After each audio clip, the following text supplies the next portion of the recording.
Hello दोस्तों। तो बहुत बहुत स्वागत है आप सभी का मेरे इस यूट्यूब चैनल शेख शुभेंदु में। तो देखिए, वर्ल्ड कप 2023 से पाकिस्तान के एग्जिट होने के बाद उनके क्रिकेट में काफ़ी कुछ एक तरीके से बदलाव हुए हैं। काफ़ी कुछ एक तरह से कहेंगे कि उथल-पुथल हो चुके हैं। ऑलरेडी अब देखो कि काफ़ी कुछ चीज़ें एक तरह से चेंज हो चुकी है। क्योंकि वर्ल्ड कप चल रहा था तो उस बीच एक तरह से मुझे वीडियो करने का एक तरह से चांस नहीं मिला या आपको अपडेट नहीं दे पाया। बट ऑलरेडी मुझे लगता है कि आपको एक तरह से काफ़ी चीज़ें मालूम होंगी।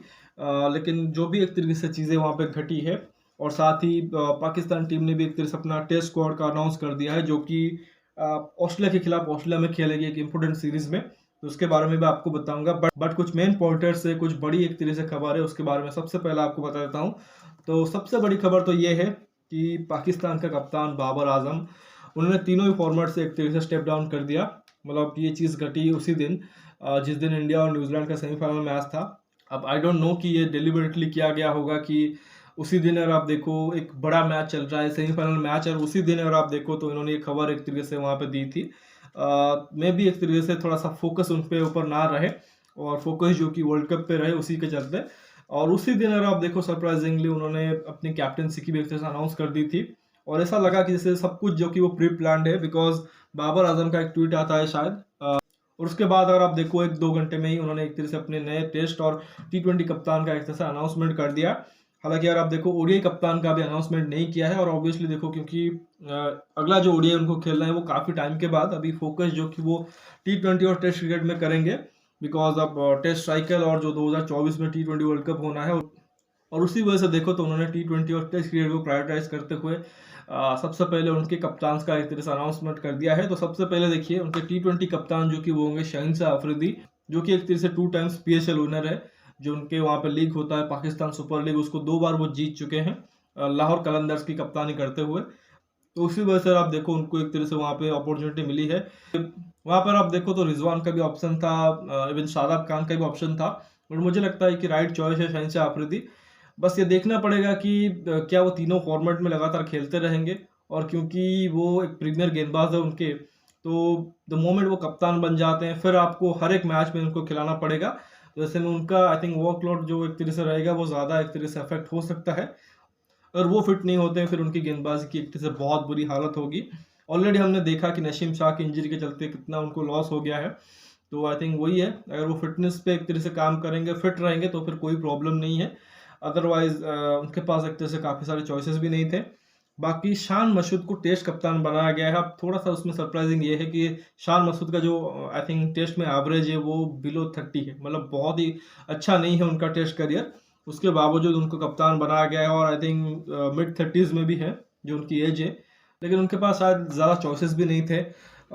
बाकी सारे खिलाड़ी तो एक तरह से देखिए काफ़ी यंग क्रिकेटर है, उनके पास उतना एक्सपीरियंस नहीं है। फिर भी अगर आप देखो तो शान मसूद के पास थोड़ी बहुत एक्सपीरियंस ज़रूर है, तो उसी वजह से शायद उनको पिक किया गया है। बाकी कुछ खबर ये थी कि शायद बाबर आजम से बात हुई थी कि उनको टेस्ट में एक तरह से कंटिन्यू करना चाहिए, बट शायद बाबर ने एक तरह से मना ही किया था, जो कि मुझे लगता है कि सही चीज़ है बाबर की तरफ से। क्योंकि जिस तरह से उनकी क्रिटिसिज्म हुई थी पाकिस्तान में आफ्टर दिस वर्ल्ड कप या ड्यूरिंग दिस वर्ल्ड कप, और जिस तरह से पूरा आई थिंक प्रोसेस चला, लगा यही कि उनको एक तरीके से कैप्टन से हटाने का पूरा एक तरीके से वहाँ पे प्रिपरेशन हो रहा था।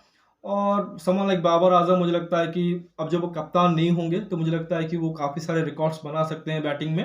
तो बैटिंग पे फोकस करें। तो यही हो सकता है कि आइदर बाबर जो कि एक तरह से बहुत कुछ अचीव कर ले एज अ बैटर, या फिर उनका करियर हो सकता है कि बहुत ज़्यादा एक तरीके से नीचे चले जाए आफ्टर दिस इंसिडेंट। हालांकि वहाँ पे देखो और भी आई थिंक बदलाव हुए हैं। जो उनके टीम डायरेक्टर और उनके कोच आई थिंक दोनों मोहम्मद हफीज़ ही हैं। वो टीम डायरेक्टर बने हैं, और शायद जो अगले कुछ उनके 1-2 सीरीज हो गए वहाँ पे वो कोच भी रहेंगे।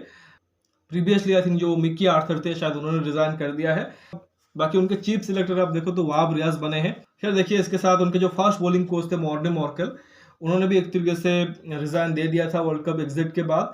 तो वहाँ पे उन्होंने उमर गुल को पिक किया है, जो कि मुझे लगता है एक अच्छी चॉइस है। वो अभी रिसेंटली शायद अफगानिस्तान टीम के साथ एक तरह से कोचिंग में एक तरह से थे, तो हो सकता है एक तरीके से वो वहाँ पे अच्छा कर जाए। ऊपर से देखो वो पाकिस्तान के एक्स प्लेयर है, तो दैट मीन्स उनको आइडिया होगा उनके जो होम कंट्री के एक तरह से प्लेयरों के बारे में, उनके गेंदबाजों के बारे में। बाकी स्पिन बॉलिंग कोच भी रखा हुआ है सईद अजमल, जो कि अपने एक तरह से फिरकी से एक तरीके से काफ़ी टाइम इंडिया को भी परेशान किया है और दूसरी टीमों को भी। खैर ये एक तरीके से उनकी जो सेटअप में एक तरह से चेंजेस हुए हैं, जिसमें सबसे बड़ा आई थिंक जो खबर यही है कि बाबर आजम ने स्टेप डाउन कर दिया है as Pakistan captain from all 3 formats. बाकी अगर आपको टेस्ट स्क्वाड बता दूं जो कि एक तरह से सिलेक्ट हुई है ऑस्ट्रेलिया सीरीज के लिए, वो 18 मेंबर की है। तो देखिए शान मसूद जो कि कप्तान है, इसके अलावा जो दूसरे बैट्समैन उनके साथ अगर आप देखो तो वहाँ पे आमिर जमाल होंगे जो कि डेब्यूटेंट होंगे। उसके बाद अब्दुल्ला शफीक भी है जिन्होंने अच्छा काम किया है अभी तक। देखो बाबर आजम कंटिन्यू करेंगे यहाँ पे देखो एज प्लेयर, और इंटरेस्टिंग होगा किस तरह से वो एज ए प्लेयर परफॉर्म करते हैं। बाकी इमामुल हक भी होंगे।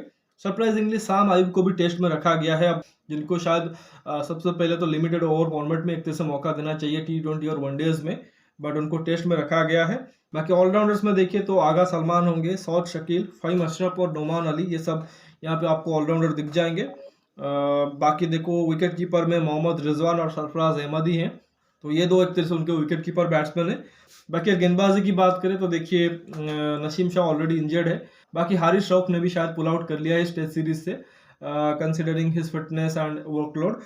तो जो गेंदबाज है उसमें देखो तो वहाँ पे आपको अबरार अहमद दिख जाएंगे जो उनके स्पिनर है। बाकी हसन अली है।